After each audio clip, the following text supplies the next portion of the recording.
নলবাৰীৰ বাণীকুছিস্থিত পিএমশ্ৰী স্কুল জৱাহৰ নৱোদয় বিদ্যালয়ৰ ৰাজ্যিক কলা উৎসৱত মুখ্য অতিথিৰ আসনত ভ্ৰাম্যমাণ থিয়েটাৰৰ বাটচাক্ষাত বলিষ্ঠ অভিনেতা নাট্যকাৰ পৰিচালক চম্পক শৰ্মা।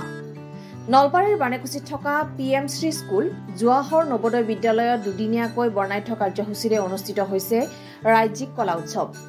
সমগ্ৰ শিলং খণ্ডৰ ৩১খন নৱোদয় বিদ্যালয়ৰ মুঠ ১৩৫ জন ছাত্ৰ-ছাত্ৰীয়ে ১৩টা বিভিন্ন প্ৰতিযোগিতাত অংশগ্ৰহণ কৰে। উল্লেখ্য যে এই প্ৰতিযোগিতাৰ শ্ৰেষ্ঠ প্ৰতিযোগীসকলে ৰাষ্ট্ৰীয় পৰ্যায়ত অংশগ্ৰহণ কৰাৰ সুযোগ লাভ কৰিব। পিএমশ্ৰী স্কুল জৱাহৰ নৱোদয় বিদ্যালয়ৰ অধ্যক্ষ মিণ্টু চক্ৰৱৰ্তীয়ে আদৰণি ভাষণ আগবঢ়োৱা আৰু শিক্ষয়িত্ৰী ৰিংকুলমণি ঠাকুৰীয়া আৰু ডক্টৰ বিনোদ কুমাৰ যাদৱে আঁত ধৰা অনুষ্ঠানটোত মুখ্য অতিথি হিচাপে উপস্থিত থাকে ভ্ৰাম্যমাণ নাট্য জগতৰ বলিষ্ঠ অভিনেতা নাট্যকাৰ পৰিচালক চম্পক শৰ্মা। বলিষ্ঠ অভিনেতা চম্পক শৰ্মাই নাট্যৰূপ দিয়া চলে আৰু বৰ্তমান অভিনীত ৰাৱণ নাটখনৰ সংলাপেৰে সকলোকে আপ্লুত কৰি তোলে। অনুষ্ঠানটোৰ শেষত শলাগৰ শৰাই আগবঢ়ায় শিক্ষক ৰজত ক্ৰান্তি ভট্টাচাৰ্যই।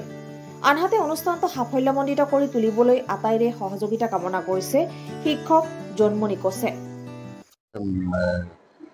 জৱাহৰ নৱোদয় বিদ্যালয়ৰ যিটো আপোনাৰ কি কয় কলাৰ ওপৰত তেখেতসকলৰ স্কুল নৰ্থ ইষ্টৰ বহুতকেইখন স্কুলে ইয়াত জইন কৰিছে। তেওঁলোকৰ বহুতকেইটা শিতান আছে ইয়াত, ডান্স থিয়েটাৰ বহুতকেইটা শিতানক লৈ আজিকালি ষ্টুডেণ্টবিলাকৰ বহুত প্ৰতিভা আছে আৰু প্ৰতিভাবিলাক এনেকেই আচলতে ওলাই আহে, বিকশিত হয়। আৰু এইটো এটা নৱোদয় বিদ্যালয়ৰ খুব সুন্দৰ পদক্ষেপ। আৰু এই পদক্ষেপটো আচলতে নৱোদয় বুলি নহয়, মই ভাবোঁ প্ৰত্যেকখন স্কুলতে থকাটো উচিত। কাৰণ এজন ল'ৰা শিক্ষাৰ্থী তেওঁক শিক্ষাতে অকল পাৰদৰ্শিতা দেখুৱালেই নহয়, তেখেতৰ টেলেণ্ট যদি কিবা আছে তাক উলিয়াবৰ কাৰণে এখন প্লেটফৰ্ম লাগে। আৰু প্লেটফৰ্মখন আচলতে আজিকালি বহুতে দেখা গৈছে স্কুলৰ পঢ়াটো ইমানেই প্ৰেছাৰ, যাৰ কাৰণে স্কুলৰ পৰা গৈ পেলাই বেলেগ কিবা কৰাৰ কাৰণে সময় নাপায়।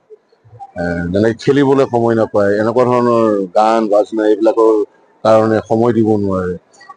নিদিয়াৰ কাৰণে তেওঁলোকৰ প্ৰতিভা নিজৰ মাজতে বিকশিত নহয়, লুপ্ত হোৱা নিচিনাই হৈ যায়। গতিকে এনেকুৱা ধৰণৰ প্লেটফৰ্মবিলাক পালে ষ্টুডেণ্টবিলাক নিজৰ টেলেণ্টটো আচলতে দেখুৱাব পাৰে।